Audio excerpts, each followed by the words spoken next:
नकली खाद का कुछ मामला सामने प्रकाश में आया है, क्या पूरा मामला है? कल रात में करीब 9 बजे के आसपास मुखबिर के द्वारा एक गोपनीय सूचना दी गई कि सोरो रेलवे फाटक से 200 किलोमीटर कछला की तरफ, लगभग 200 किलोमीटर कछला की तरफ एक अवैध गोदाम में उर्वरक जो है पैकिंग की जा रही है और उसमें कुछ वाहन पे उर्वरक लोड की जा रही है।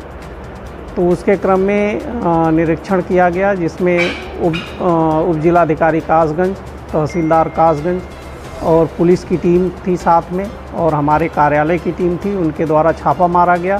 तो कलेक्ट्रेट गेट पे एक पिकअप वाहन पकड़ा गया, जिसमें क्रिब्को विनिर्मित डीएपी की 65 बोरियां लोड थी। उसका निरीक्षण करने पर ड्राइवर के द्वारा कोई अभिलेख इत्यादि या बिल नहीं दिखाया जा सके, और डीएपी की जांच करने पे वो संदिग्ध प्रतीत हुई डीएपी, तो उसको कोतवाली पुलिस को सुपुर्द करते हुए जो गोदाम बताया गया था वहाँ पर छापा डाला गया और छापे में गोदाम बंद पाया गया। इसके पश्चात जो आसपास पता करने पर गोदाम स्वामी का पता लगा, जो कि जगदीश पुत्र गौरी शंकर हैं, लहरा रोड सोरो के निवासी हैं। उनका गोदाम था, उनको फ़ोन करके अवगत करा तो वो अपने एक ड्राइवर को चाबी लेकर के भेजे। तो गोदाम खोल करके निरीक्षण किया गया तो उसमें 211 बैग कोरोमंडल विनिर्मित एसएसपी पाई गई और 155 बैग जो है कच्चा माल पाया गया। काली रंग की गोलियां थी वो पाई गई, जिसको निरीक्षण करने के बाद एसएसपी का नमूना लेने के बाद गोदाम को सील करके वो जो ड्राइवर आया था उसका नाम विमल था, उसकी सुपुर्दगी में दे दिया गया और पुलिस के द्वारा पिकेट ड्यूटी वहां पर लगाई गई। उसके पश्चात पुनः ये सूचना मिली कि एक बदरिया अखाड़ा है, चौराहा जो बदरिया सलेमपुर बीवी का चौराहा कहा जाता है, तो वहाँ पर एक पटवारी की बिल्डिंग है, दुकानें हैं, उसमें एक गोदाम में जो है कुछ उर्वरक जो है रखे गए हैं।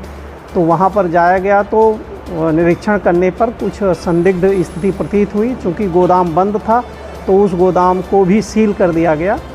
उसके पश्चात पुनः गोरहा में जो बाईपास रोड है उस पर नगला बंजारा है, उसमें एक मकान है, उसमें भी एक कमरे में कुछ संदिग्ध उर्वरक की सूचना मिली। तो वहाँ छापा मारने पर उसमें खाली बोरियां, कोरोमंडल एसएसपी की खाली बोरी, रॉ मटेरियल की खाली बोरी, सिलाई मशीन, वजन मशीन, धागे इत्यादि पाए गए। तो उसको सील करके जो भवन स्वामी का लड़का था मिस्टर आकाश थे, उनकी सुपुर्दगी में दे दिया गया है और एफआईआर की कार्रवाई की गई है वाहन चालक के खिलाफ। और मिस्टर जगदीश का, ये तीनों गोदाम जो है जगदीश पुत्र गौरी शंकर के ही पाए गए और उनके खिलाफ विधिक कार्रवाई की जा रही है। सर, ये कब से चल रहा था धंधा और कितना माल बरामद हुआ है, लगभग कितनी? 65 बैग, तो जैसा कि मैंने बताया वाहन में 65 बैग डीएपी है जो कि नकली प्रतीत हुआ। बाकी एसएसपी आपका 211 बैग है, नकली माल काफ़ी हैं। अभी जो बदरिया सलेमपुर बीवी चौराहे पे भी गोदाम जो रात में सील किया गया था, अभी निरीक्षण किया जा रहा है, उसकी निरीक्षण की कार्रवाई की जा रही है। उसमें भी 32 बोरी डीएपी पाई गई है और बहुत सारे खाली कट्टे भी उसमें मिले हैं।